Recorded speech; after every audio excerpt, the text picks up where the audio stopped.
الذي لا إله إلا هو الحي القيوم وأتوب إليه. بسم الله الرحمن الرحيم. الحمد لله رب العالمين، والصلاة والسلام على سيد المرسلين إمام المتقين وقائد الدعاة المجاهدين وعلى آله وصحبه ومن سار على نهجه واقتدى بهديه واستنى بسنته إلى يوم الدين. قال رب اشرح لي صدري ويسر لي أمري واحلل عقدة من لساني يفقهوا قولي. سبحانك لا علم لنا إلا ما علمتنا إنك أنت العليم الحكيم ولا حول ولا قوة إلا بالله العلي العظيم. أما بعد. Alhamdulillah, pada pagi ini kita direzekikan untuk bertemu dan insya-Allah kita akan membaca menyambung hadis berkenaan dengan rukun-rukun Islam dan tonggak-tonggak asas, iaitu hadis yang ketiga dari kitab Al-Arba'in An-Nawawiyah karangan Al-Imam An-Nawawi rahimahullahu taala.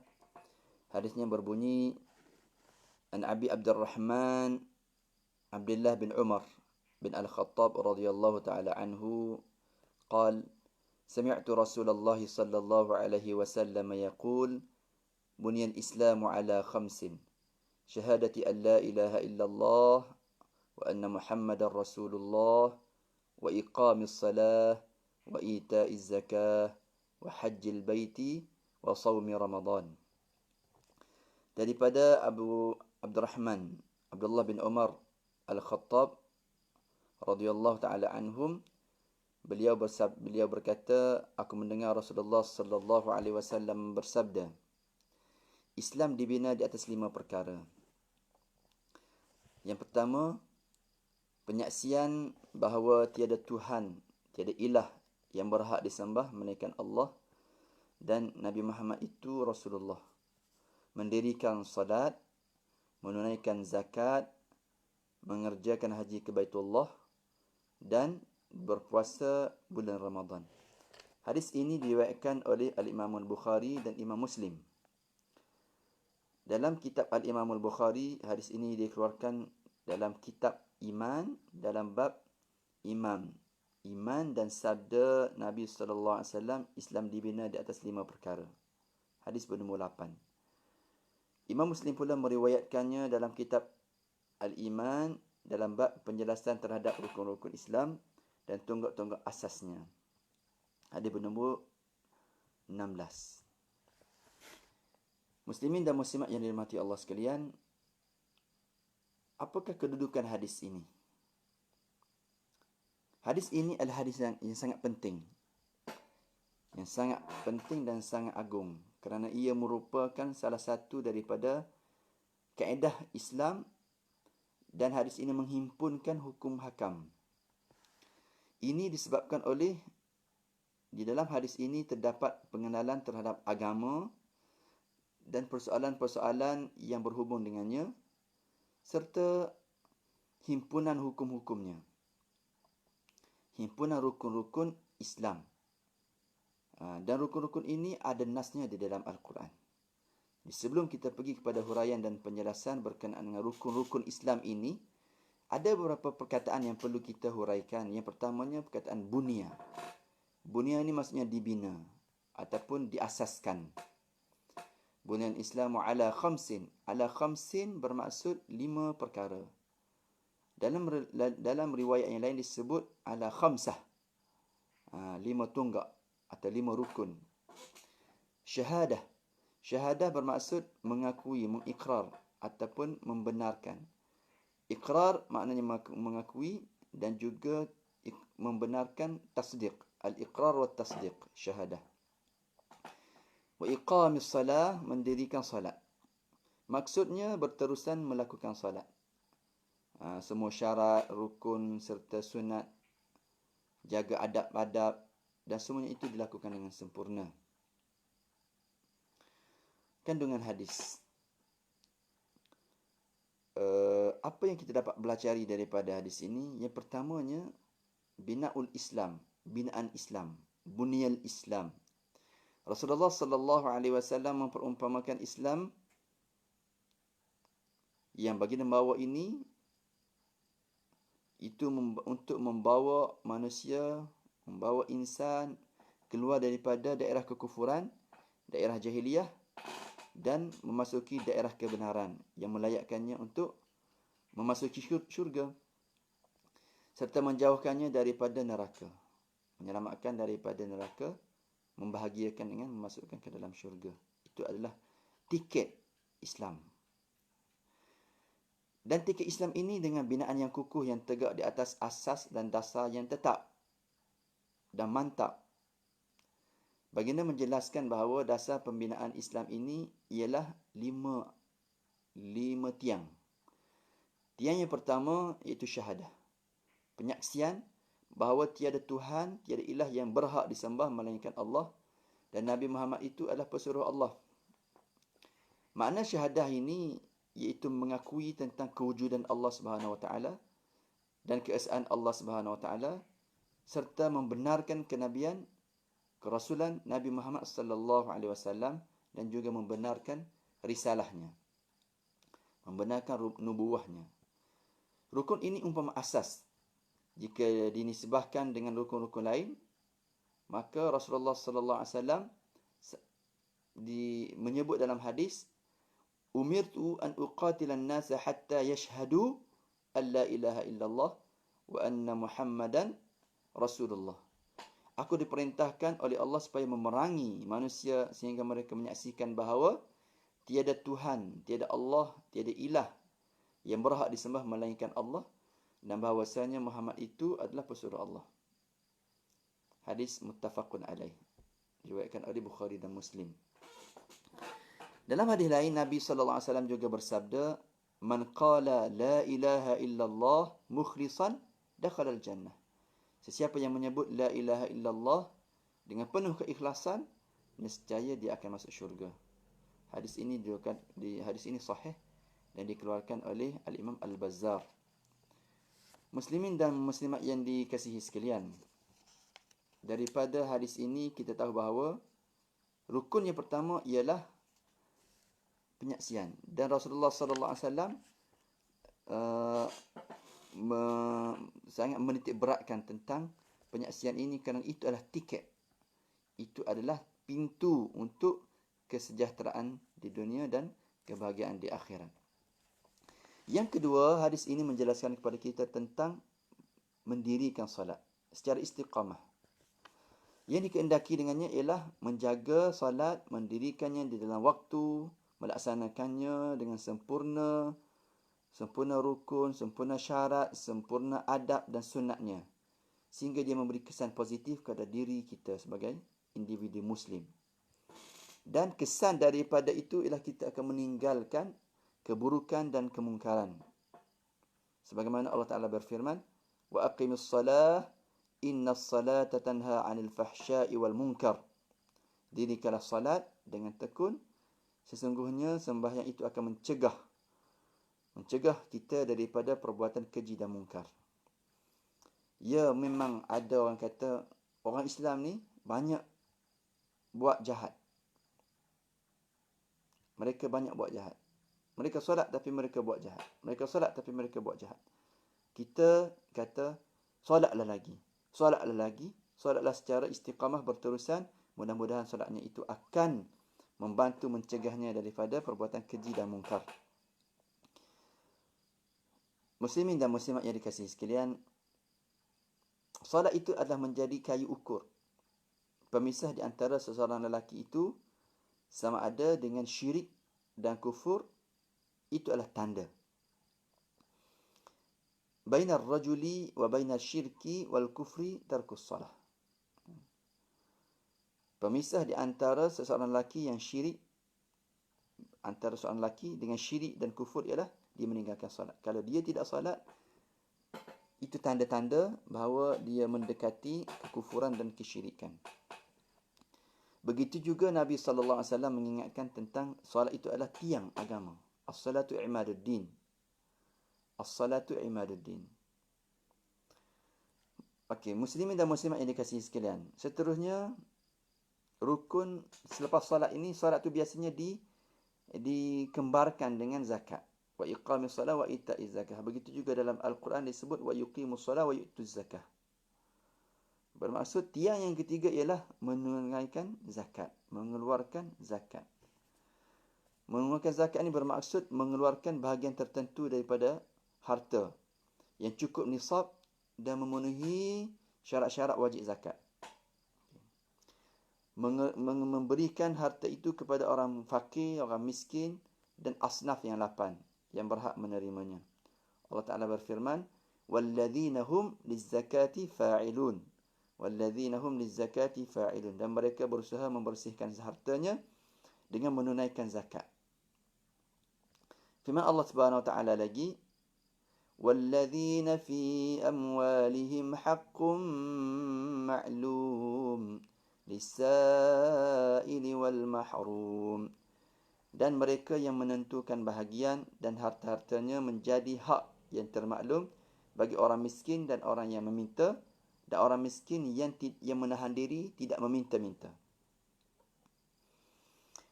Zakat itu adalah umpama ibadat harta benda. Kalau solat, ibadat kepada diri dan fizikal kita. Zakat adalah ibadat kepada harta benda kita. Dengan zakat akan terlaksanalah keadilan sosial. Akan terhapusnya kemiskinan dan kepapaan, kefakiran. Dan akan memberi kesan melahirkan bibit-bibit kasih sayang, kemesraan, saling hormat menghormati di antara sesama muslimin. Itu di antara kesan positif daripada pelaksanaan ibadat zakat. Seterusnya, rukun yang keempat iaitu haji. Wa tuhujjul baita. Kamu pergi melaksanakan haji. Apa maksud haji? Muslimin dan muslimat yang dikasihi sekalian, haji iaitu pergi ke Masjidil Haram pada bulan-bulan haji. Ada berapa bulan haji? Iaitu bulan Syawal, bulan Zulqa'dah dan bulan Zulhijjah, iaitu 10 hari yang pertama. Dan buat apa kita pergi ke Masjidil Haram, ke Mekah? Melaksanakan ibadat haji seperti mana yang diajarkan oleh Nabi Muhammad sallallahu alaihi wasallam. Ramai orang pergi haji, tapi tak ramai yang dapat haji mabrur. Kita tahu bahawa haji yang diajar oleh Nabi Muhammad sallallahu alaihi wasallam sebagaimana yang disebut dalam hadis, khudhu anni manasikakum. Ambillah ibadat haji ini daripadaku. Haji merupakan ibadat harta benda. Dan juga ibadat tubuh badan sekali. Nak bagi haji mesti ada duit dan mesti badan sihat. Az-zad wal rahilah. Ibadat harta benda dan tubuh badan yang memberi banyak manfaat kepada individu dan juga masyarakat. Tambahan pula, haji ini adalah perhimpunan, muktamar. Muktamar terbesar umat Islam, dan itu adalah peluang terbaik untuk umat Islam bertemu yang datangnya dari seluruh pelosok dunia. Allah Subhanahu Wa Ta'ala berfirman, A'udzubillahi minasyaitonir rajim. وَأَذِّن فِي النَّاسِ بِالْحَجِّ يَأْتُوكَ رِجَالًا وَعَلَى كُلِّ ضَامِرٍ يَأْتِينَ مِنْ كُلِّ فَجٍّ عَمِيقٍ لِيَشْهَدُوا مَنَافِعَ لَهُمْ وَيَذْكُرُوا اسْمَ اللَّهِ فِي أَيَّامٍ مَّعْلُومَاتٍ عَلَى مَا رَزَقَهُم مِّن بَهِيمَةِ الْأَنْعَامِ فَكُلُوا مِنْهَا وَأَطْعِمُوا الْبَائِسَ الْفَقِيرَ. Dan serulah umat Islam untuk mengerjakan ibadat haji, nescaya mereka akan datang ke rumah Allah, ke rumah Tuhanmu, dengan berjalan kaki, dengan menunggang berbagai-bagai jenis unta yang kurus, yang datangnya dari pelbagai jalan dan ceruk rantau yang jauh. Supaya mereka menyaksikan pelbagai perkara yang mendatangkan faedah kepada mereka. Manafi'. Wa yadhkuru ismallah, serta mengingatkan, menyebutkan nama-nama Allah pada hari-hari tertentu. Kerana kurniaan kepada mereka dengan binatang-binatang ternak yang dijadikan korban. Yang demikian itu diizinkan untuk makan dari dagingnya dan binatang-binatang itu, dan berilah makan kepada orang-orang yang susah. Fakulu minha wa at'imul ba'isal faqir. Makanlah dan berilah makanan kepada orang-orang yang susah dan fakir miskin. Bila kita melaksanakan perkara ini, daripada ibadat haji, kita akan mendapat haji yang mabrur. Dan pahala ibadat haji yang mabrur adalah sangat besar dan ganjarannya tinggi. Apakah ganjarannya? Nabi sallallahu alaihi wasallam bersabda, "Al-hajjul mabrur laisa lahu jazaa'an illa al-jannah." Al-hajjul mabrur laisa lahu jazaa' illa al-jannah. Haji yang mabrur ialah tiada balasan setimpal baginya kecuali syurga. Ibadat haji ini difardukan pada tahun yang ke-6 Hijrah, iaitu dengan turunnya ayat firman Allah, "Walillahi 'alan nasi hajjul baiti man istata'a ilaihi sabila." Dan Allah mewajibkan kepada manusia mengerjakan ibadah haji dengan mengunjungi Baitullah, iaitu sesiapa yang mampu sampai kepadanya. Surah Ali Imran ayat yang ke-97, juz yang keempat. Muslimin dan muslimat yang dirahmati Allah sekalian, dah berapa dah rukun Islam? Ada 4. Yang terakhir yang kelima. Apa maksud yang kelima? Berpuasa di bulan Ramadan. Berdasarkan firman Allah Subhanahu wa taala, "Syahrul Ramadan alladzi unzila fihi al-Qur'an hudan lin-nasi wa bayyinatin minal huda wal furqan faman syahida minkum asy-syahra falyasum." Masa yang diwajibkan untuk kamu berpuasa ialah pada bulan Ramadan. Bulan Ramadan antara kelebihannya diturunkan padanya Al-Quran, dan peranan Al-Quran itu ialah sebagai petunjuk bagi sekalian manusia dan menjadi keterangan-keterangan yang menjelaskan petunjuk itu serta menjelaskan perbezaan antara yang benar dan yang salah. Oleh itu, sesiapa di antara kamu yang melihat anak bulan Ramadan ataupun dia mengetahui tentang datangnya, munculnya anak bulan Ramadan, maka hendaklah dia berpuasa pada bulan itu. Itu adalah dalil kepada kewajipan kita berpuasa pada bulan Ramadan. Mengapa kita berpuasa? Apa maksud puasa? Kalau solat ibadat badan, kalau zakat ibadat harta, kalau haji ibadat badan dan harta. Puasa adalah ibadat untuk kita membersihkan jiwa, untuk kita membersihkan roh, untuk kita menyihatkan fizikal. Itu antara kelebihan. Barang siapa yang melakukan ibadat puasa, iaitu berlapar, berdahaga, tidak menyentuh isteri atau tidak bersetubuh dengan isteri, bermula pada waktu subuh sehingga waktu maghrib, terbitnya fajar dan terbenamnya matahari, malam tidak ada masalah. Kalau kita taat dan patuh arahan Allah ini semata-mata untuk mencari redha Allah, maka ia menjadi penyebab untuk menghapuskan keburukan dan menjadi penyebab kepada untuk kita masuk syurga. Berdasarkan firman Allah Subhanahu wa taala, berdasarkan juga sabda Nabi sallallahu alaihi wasallam tentang akan diampunkan dosa bagi orang yang berpuasa pada bulan Ramadan. Nabi sallallahu alaihi wasallam bersabda, "Man shama Ramadana imanan wa ihtisaba, ghufira lahu ma taqaddama min dhanbih." Barang siapa yang berpuasa di bulan Ramadan dengan penuh keimanan dan mengharapkan pahalanya, akan diampunkan dosanya yang telah lalu. Tuan-tuan muslimin dan muslimat yang dirahmati Allah sekalian, itu antara huraian ringkas berkenaan dengan 5 rukun, 5 tiang Islam, sebagaimana yang disebut dalam hadis Nabi sallallahu alaihi wasallam tadi. Okey, dalam hadis ini, dalam 5 tiang ini, tiang 5 rukun ini, hexagon ke dipanggil apa, 5 bucu ni? Apakah hubungan di antara kelima-lima rukun ini? Bagi setiap Muslim yang melakukan semua rukun ini, dia dikira Muslim yang sempurna imannya, sempurna Islamnya. Manakala bagi yang meninggalkan kesemua rukun-rukun ini, maka dia dikira kafir. Kafir secara qat'i, secara putus.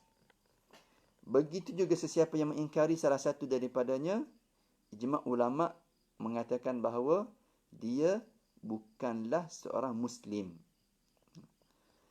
Manakala sesiapa yang beriktikad tentang kewajipan semuanya tetapi cuai, mencuaikan salah satu daripadanya selain syahadah.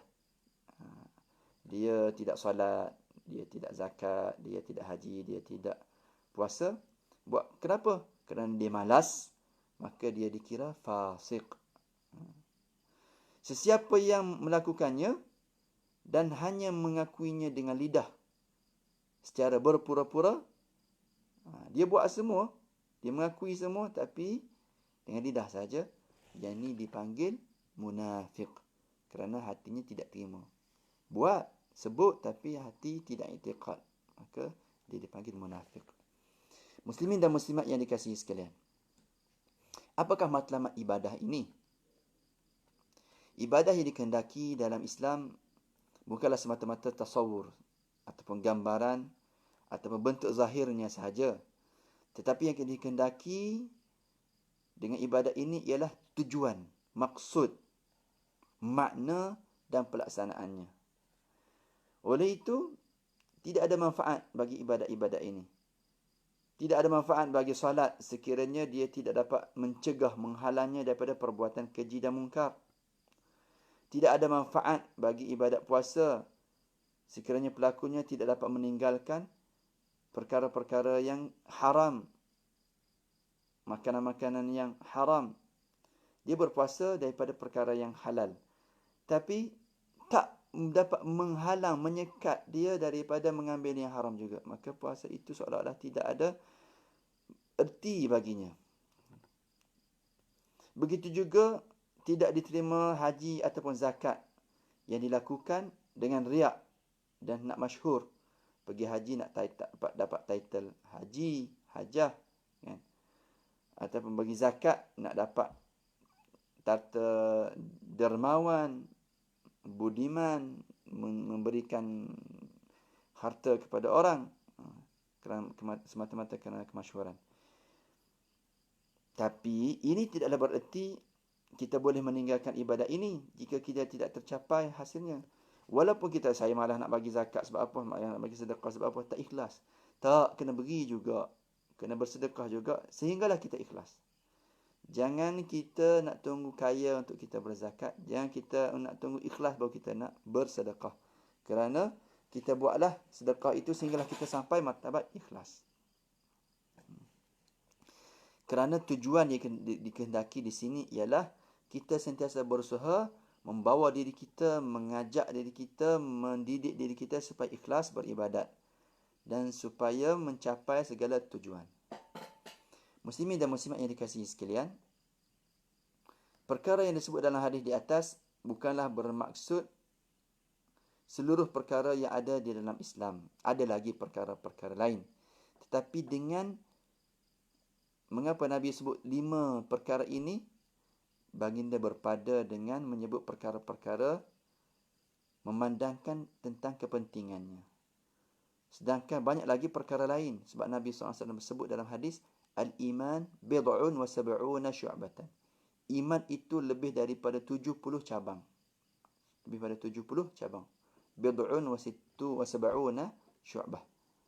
Jadi sebenarnya itu adalah basic. Manakala benda-benda lain, semua perkara-perkara itu adalah iman. Perkara-perkara itu adalah membawa kepada keimanan. Sebab iman dan Islam ini dia sekali.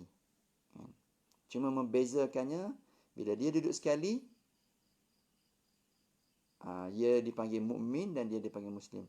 Tapi bila dia berpisah, idza iftaraqa, dia sebut dalam satu kaedah, al-iman wal Islam ni idza ijtama'a iftaraqa wa idza iftaraqa ijtama'a.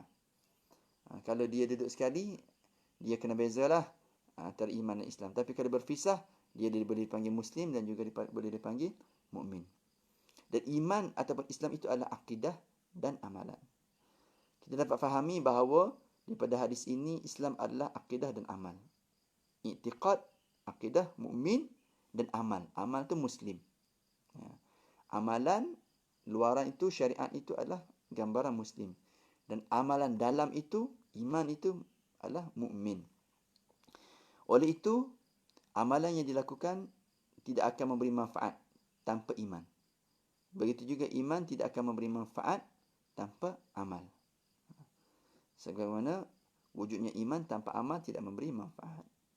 Muslimin dan muslimat yang dikasihi sekalian, mudah-mudahan perkongsian kita pada pagi ini, hadis yang ketiga berkenaan dengan rukun iman, hadis yang disusun oleh Al-Imam An-Nawawi, memberikan kepada kita kebaikan, kefahaman tentang maksud rukun Islam. Wallahu alam. Kita bertemu lagi pada pertemuan yang akan datang.